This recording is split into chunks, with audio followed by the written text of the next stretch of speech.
देखिए, हम अक्सर सोचते हैं ना कि एक बच्चे की बेहतरीन शिक्षा के लिए बहुत सारा पैसा चाहिए, मतलब लाखों की फीस, एक बहुत ही शानदार सा बड़ा स्कूल और दशकों का अनुभव रखने वाले प्रोफेसर्स। हाँ बिल्कुल, हमारी पूरी दुनिया इसी विचार पर टिकी हुई है। हाँ ना, मतलब हमें लगता है कि ज्ञान तो हमेशा किसी एक्सपर्ट से ही मिल सकता है, लेकिन जरा सोचिए, अगर विज्ञान ये कहे कि दुनिया का सबसे बेहतरीन और सबसे प्रभावशाली शिक्षक कोई 40 साल का प्रोफेसर है ही नहीं। अच्छा तो फिर कौन है? वो है आपके लिविंग रूम में बैठकर खिलौनों से खेल रहा आपका अपना 6 साल का बड़ा भाई या बहन।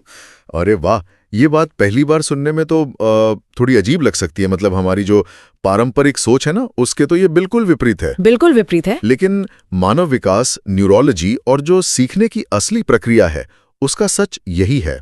सबसे गहरी और स्थायी शिक्षा किसी क्लासरूम के ब्लैकबोर्ड से शुरू नहीं होती। हाँ, सही बात है। वो घर के फर्श पर भाई बहनों के बीच जो रोजमर्रा के इंटरेक्शंस होते हैं ना, वहीं से शुरू होती है। और इसीलिए आज के इस गहन चर्चा में हम इसी बेहद दिलचस्प विषय की गहराई में उतरने वाले हैं।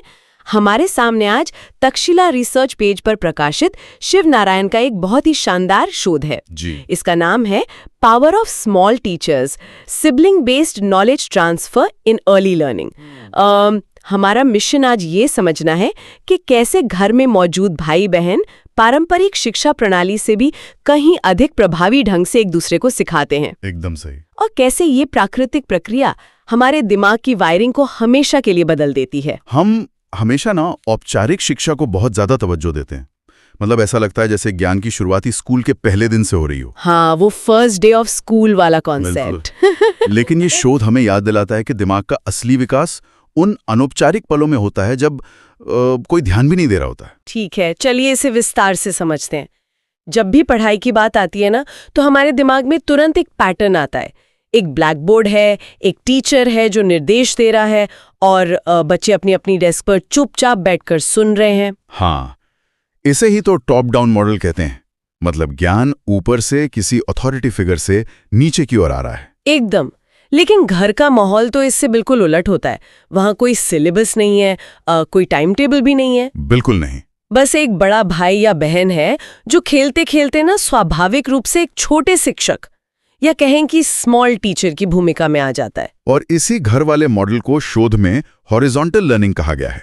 देखिए, ये टॉप डाउन का सीधा विकल्प है। हॉरिजॉन्टल मतलब? समकक्षों के बीच। जी हाँ, यहाँ ज्ञान ऊपर से नीचे नहीं आ रहा, ये एक ही स्तर के लोगों के बीच बह रहा है। इसमें कोई लंबा चौड़ा लेक्चर नहीं होता है। हाँ, बच्चे लेक्चर कहाँ ही सुनते हैं। सही कहा। ये पूरी तरह से शारीरिक कार्यों, साथ मिलकर खेलने और भावनात्मक जुड़ाव पर टिका होता है। जैसे अगर हम साइकिल चलाने का उदाहरण लें, अगर किसी बच्चे को साइकिल चलाना सीखना है और उसे एक भारी भरकम मैनुअल दे दिया जाए जिसमें गुरुत्वाकर्षण और बैलेंस के नियम लिखे हों, हाँ, तो वो बच्चा शायद ही कभी साइकिल चला पाए। लेकिन अगर वही बच्चा अपने किसी दोस्त या बड़े भाई को साइकिल चलाते देखता है तो वो तुरंत सीख जाता है, क्योंकि वहां किताबी निर्देश नहीं है, सिर्फ एक्शन है।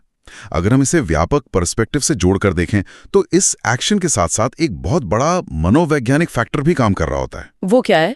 भावनात्मक सुरक्षा। देखिए, स्कूल के माहौल में अक्सर एक अदृश्य दबाव होता है। गलत जवाब देने पर डांट का डर या बेइज्जती का डर। हाँ, वो डर तो बहुत होता है बचपन में। और ये डर दिमाग में कॉग्निटिव ब्लॉक पैदा कर देता है। बच्चा जानकारी प्रोसेस करने के बजाय खुद को सुरक्षित रखने पर ऊर्जा खर्च करता है। मतलब उसका पूरा ध्यान बचाव पर होता है, सीखने पर नहीं। एकदम सही। लेकिन घर पर अपने भाई या बहन के सामने ये डर शून्य होता है। बच्चा कोई भी बेवकूफाना सवाल पूछ सकता है, गिर सकता है, कोई उसे जज नहीं करेगा। तो मतलब जब दिमाग से ये डर निकल जाता है तो जानकारी को सोखने की क्षमता अपने आप बढ़ जाती है। जी, जब दिमाग रिलैक्स होता है ना, तो उसका फोकस सिर्फ नई चीजें सीखने पर होता है। ये सुरक्षित माहौल मेमोरी रिटेंशन के लिए एकदम परफेक्ट जमीन तैयार करता है। अरे वाह! इसीलिए तो भाई बहन के साथ खेलते हुए सीखी गई चीजें ताउम्र याद रहती हैं। तो भावनात्मक रूप से सुरक्षित माहौल सीखने की गति बढ़ा देता है, ये बात तो बिल्कुल तार्किक है। लेकिन यहाँ पर ये बात और भी दिलचस्प हो जाती है। कैसे? मतलब न्यूरोलॉजिकल स्तर पर असल में क्या हो रहा है, क्योंकि इस शोध में कुछ भारी भरकम शब्द हैं जैसे लर्नोग्राफी, मोटर साइंस और ब्रेन पेज मॉड्यूल। अब एक आम इंसान के लिए ये समझना मुश्किल है कि ये ब्रेन पेज आखिर किस चिड़िया का नाम है। हाँ, मैं समझ सकता हूँ। यहाँ सबसे आकर्षक बात यह है कि हमारा दिमाग ना किसी पूरी किताब को एक साथ डाउनलोड नहीं करता। अच्छा। हाँ, ज्ञान हमेशा छोटे छोटे टुकड़ों में ट्रांसफर होता है। इसे आप लेगो ब्लॉक्स की तरह समझ लीजिए। वो जो बच्चों के खेलने वाले लेगो ब्लॉक्स होते हैं? बिल्कुल, उन्हीं ब्लॉक्स को शोध में ब्रेन पेज कहा गया है। जैसे जब एक छोटा बच्चा अपने बड़े भाई को जूते के फीते बांधते हुए देखता है ना, तो वो पूरी प्रक्रिया को एक साथ नहीं समझता। अच्छा, तो उसका दिमाग उस पूरे दृश्य को कैसे डिकोड करता है? वो पहले फीते को हाथ में पकड़ने के तरीके को देखता है। वो एक सिंगल ब्लॉक बन गया, यानी एक ब्रेन पेज। फिर फीते को लूप में घुमाने का तरीका दूसरा ब्रेन पेज बना, फिर खींचने का तरीका तीसरा। दिमाग इन छोटे मॉड्यूल्स को जोड़कर एक संरचना बनाता है। ओहो, तो इसी को मोटर साइंस या लोनोग्राफी कहते हैं। जी, केवल पढ़कर नहीं बल्कि शारीरिक क्रियाओं से सीखना। और ये जो देखने और कॉपी करने वाली बात है ना, यहीं पर मिरर न्यूरॉन्स का काम शुरू होता है। मैंने शोध में पढ़ा कि ये न्यूरॉन्स हमारे फ्रंटल और पेरिटल कॉर्टेक्स में होते हैं। बिल्कुल सही कहा आपने। स्रोत में ना एक बहुत ही प्यारा उदाहरण है, जहाँ 3 साल का सत्यम अपनी 6 साल की बड़ी बहन नितिका की हूबहू नकल करता है। हाँ, वो उदाहरण बहुत सटीक है। मतलब सत्यम अपनी बहन को देखता है और फिर दादाजी के पास जाकर बिल्कुल उसी टोन में पूछता है, आप क्या कर रहे हैं, आपका स्मार्टफोन कहाँ है? हाँ। और फिर तुरंत मोटू पतलू का व्हाइट एलिफेंट एपिसोड देखने की मांग कर देता है। एकदम कॉपी पेस्ट। ये मिरर न्यूरॉन्स का एक क्लासिक उदाहरण है। जब सत्यम बहन को देखता है तो उसके दिमाग के मिरर न्यूरॉन्स बिल्कुल उसी पैटर्न में फायर होते हैं, जैसे वो खुद बात कर रहा हो। एकदम। शरीर के हिलने से पहले ही दिमाग उस एक्शन का एक मेंटल रिहर्सल कर लेता है। वो देखता है कि हाथ कैसे हिलाना है, टोन कैसी रखनी है, और मिरर न्यूरॉन्स उन सारे लेगो ब्लॉक्स को सत्यम के दिमाग में सेट कर देते हैं। लेकिन एक मिनट, मुझे यहाँ थोड़ी उलझन हो रही है। बताइए। क्या ये सिर्फ तोते की तरह बिना समझे रटना नहीं है?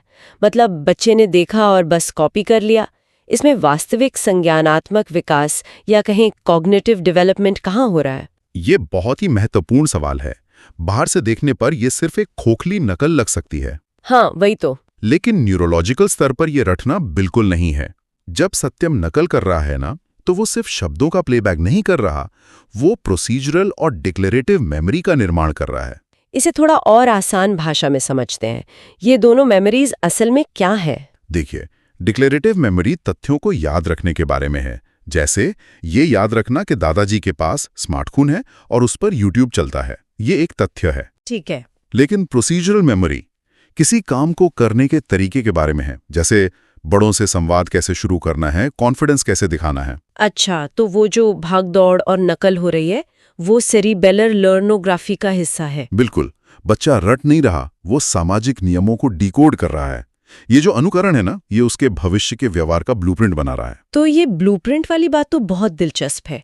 लेकिन अगर हम घर के माहौल को देखें तो इस ब्लूप्रिंट में सिर्फ अच्छी बातें तो नहीं होती। मतलब आप किस तरफ इशारा कर रही हैं? घर में एक और चीज बहुत आम है, भाई बहनों की भयंकर लड़ाई। अरे हाँ, वो तो है। अक्सर जब बच्चे खिलौनों के लिए लड़ रहे होते हैं तो बड़े तुरंत आकर कहते हैं कि लड़ना बुरी बात है।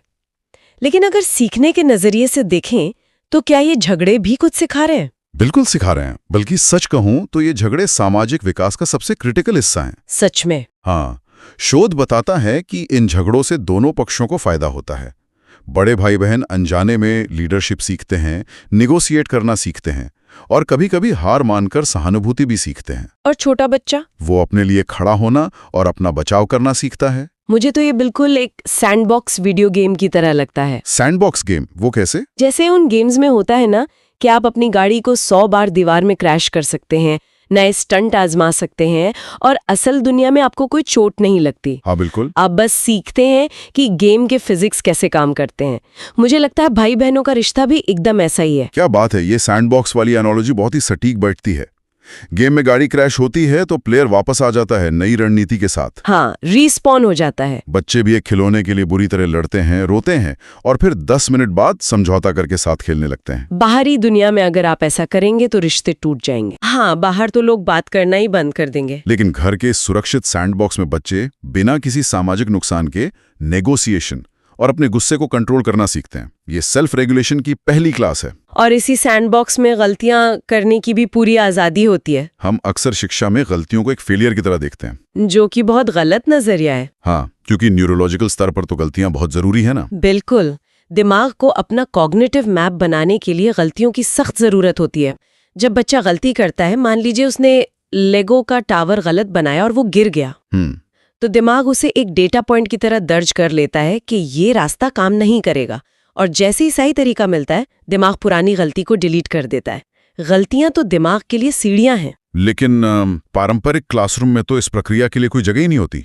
वहां गलती करने पर तो नंबर कट जाते हैं। और यही वजह है कि कक्षाओं में अक्सर डार्क नॉलेज और टैसिट स्किल्स का विकास नहीं हो पाता। ये टैसिट स्किल्स क्या हैं? ये वो कौशल हैं जिन्हें आप कोई किताब पढ़कर नहीं सीख सकते, जैसे किसी का मूड भांपना, टीम वर्क करना या मुश्किल स्थिति में शांत रहना। अच्छा, मतलब सहज ज्ञान।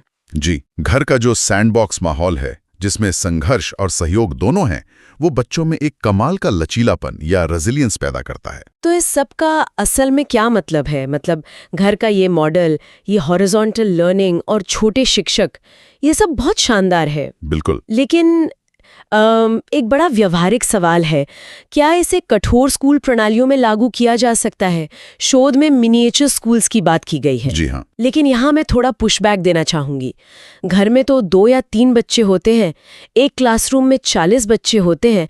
अगर उन्हें बिना टीचर के छोड़ दिया जाए तो वो लर्निंग कम और दंगल ज्यादा बन जाएगा। ये चिंता बिल्कुल जायज है। एक क्लासरूम को लिविंग रूम में बदलना कोई आसान काम नहीं है। तो फिर ये कैसे होगा? इससे एक महत्वपूर्ण सवाल उठता है, और यहीं पर मिनिएचर स्कूल्स या लघु स्कूलों का स्ट्रक्चर काम आता है।